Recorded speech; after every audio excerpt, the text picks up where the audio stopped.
1,000 kilometers. That is roughly 620 miles from the active front lines of this war to the industrial outskirts of the lower Volga. To the Russian military high command, that massive geographical buffer was not just a distance on a map. It was treated as an ironclad insurance policy, a physical guarantee of total invulnerability.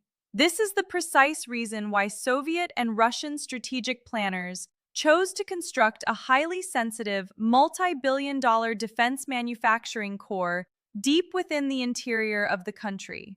For decades, Moscow operated under the comfortable, unwavering assumption that no weapon in the Ukrainian arsenal could ever bridge such a vast distance, let alone arrive with enough kinetic energy and explosive force to cause catastrophic, permanent structural damage.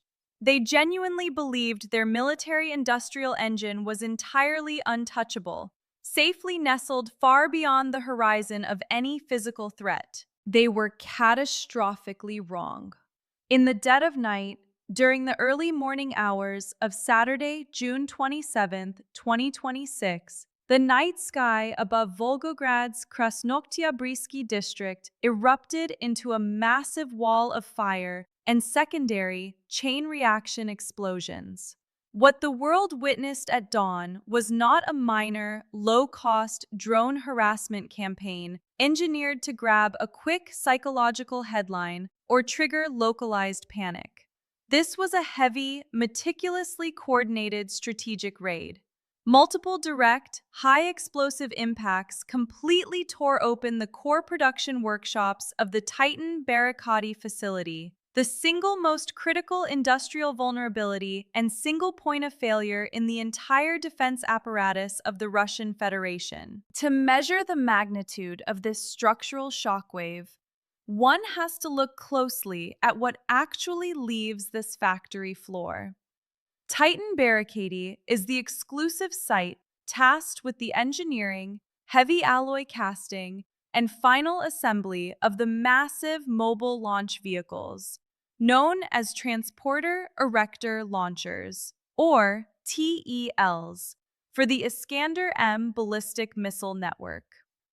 This is the exact same weapon system that the Kremlin has spent the last 4 years systematically using to rain down ballistic terror on residential blocks, critical energy infrastructure, and urban centers across cities like Kharkiv, Kyiv, and Odessa.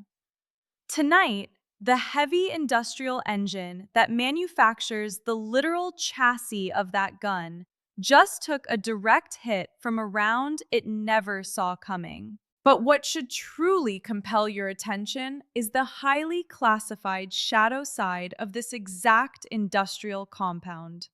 Verified intelligence data links this specific facility directly to the production of transport and launch components for Russia's heaviest intercontinental systems, the Topol-M and the Yars, which form the physical backbone of Moscow's land-based nuclear triad.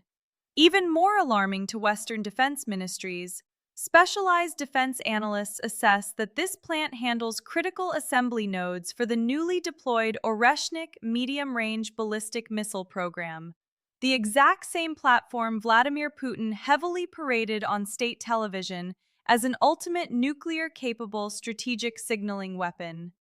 If that intelligence holds, what just unfolded in Volgograd completely transcends the scope of a standard deep strike. It is a direct, unprecedented hit on the physical machinery behind Moscow's entire strategy of nuclear blackmail. Stay right here, because over the next few minutes, we are going to unpack the true engineering mechanics of this brand new weapon. Analyze why losing this single facility paralyzes frontline logistics far more deeply than the destruction of a dozen oil depots, and explore what this telltale strike reveals about where this conflict and the back-channel peace negotiations are actually heading in the summer of 2026. If you've been tracking this war since day one, you can already feel that we are transitioning into an entirely new operational chapter. Before we pull back the curtain on the raw intelligence data, if you want this level of deep, source-backed military analysis delivered the moment major strategic operations break, hit that subscribe button right now. No propaganda, just the facts. Let's look at the data.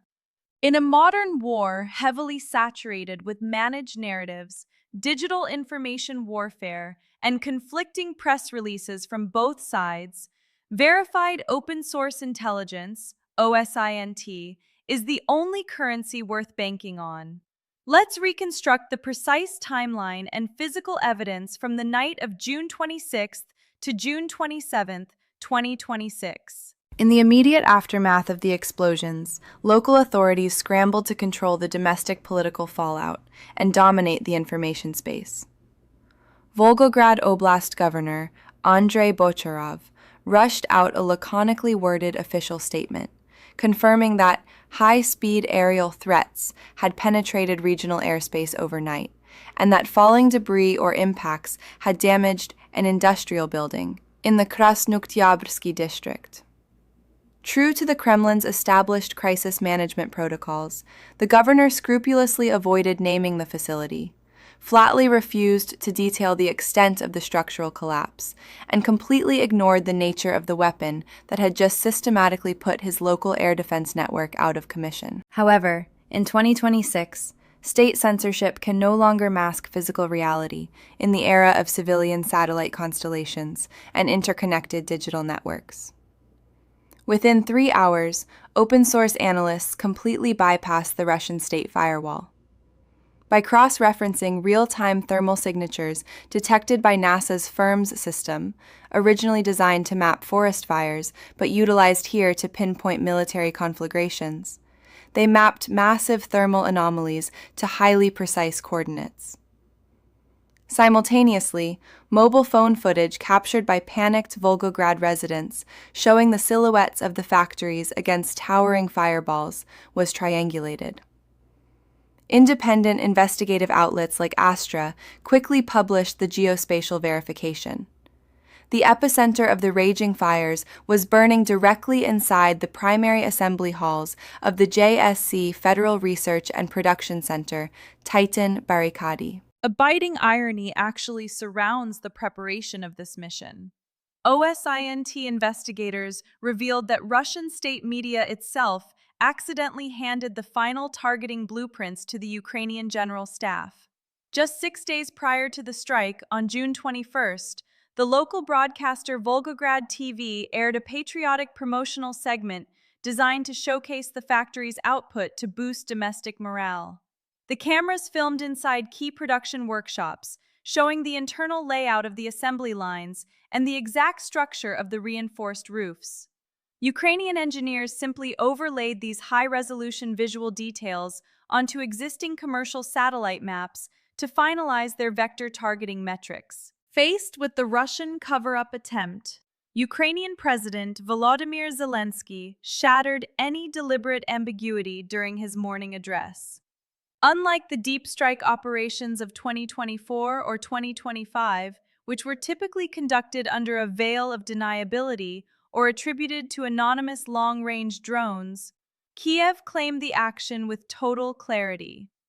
Zelensky called out Titan-Barrikady by name, congratulated Ukraine's domestic defense designers, and officially announced the deployment of a brand new class of strategic armament, the FP-5 Flamingo cruise missile. This aggressive transparency is a calculated psychological message. Kiev is demonstrating to the Russian public and Western partners alike that it now possesses an autonomous, heavy strategic strike capability entirely free from the geographical restrictions imposed by foreign arms donors. Initial battle damage assessments, corroborated by radio intercepts and monitoring data from the Cyber Borozno intelligence community, indicate that Ukraine launched a precision package of 5 heavy cruise missiles for this penetration. Despite the theoretical density of the air defense units guarding the region, at least 3 of these vectors struck their targets with metric precision, representing a 60% direct hit rate at a distance of 1,000 kilometers. Two major assembly buildings were heavily perforated. Local hospital registries, despite state censorship, leaked an initial count of 10 specialized workers injured, confirming the strike hit the core night shift operations.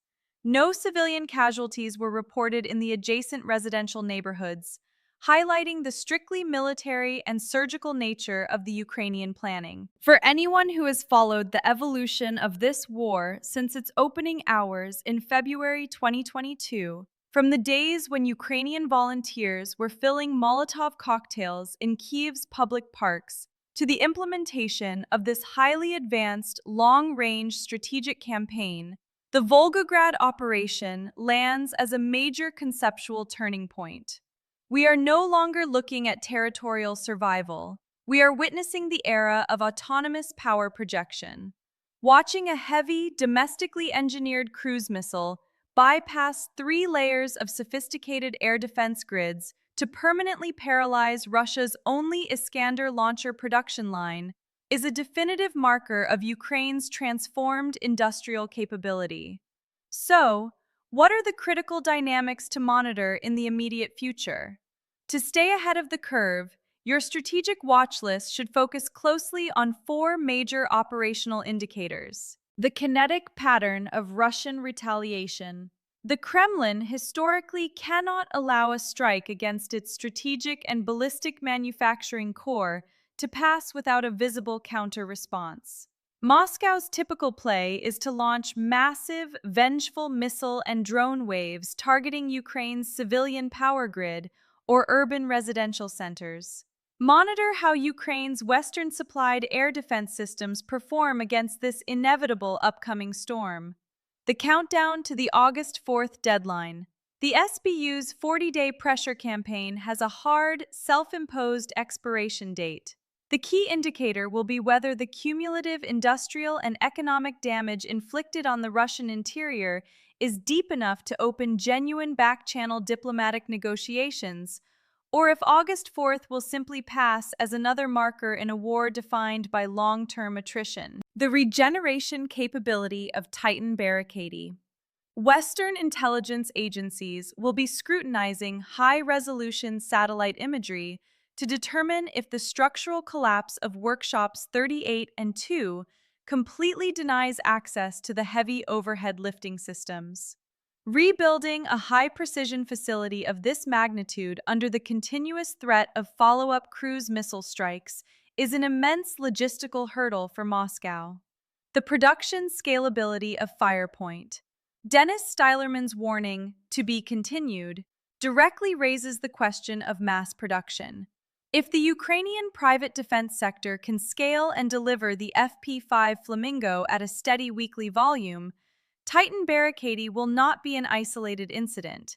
It will simply be the first name on a long watch list of Russian defense plants facing systematic industrial paralysis. The hard, inescapable truth of the situation is now permanently etched into the destroyed concrete of Volgograd. A brand new Ukrainian cruise missile just flew 1,000 kilometers, completely bypassed Russia's electronic warfare systems, and neutralized the core manufacturing hub of the Kremlin's theater ballistic forces. That is the definitive headline of the military situation.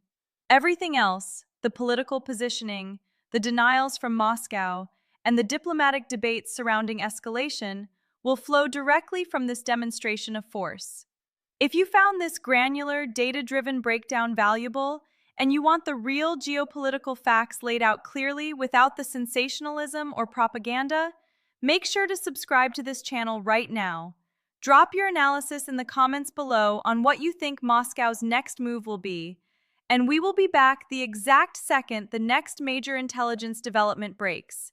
Thanks for watching, and I'll see you in the next video.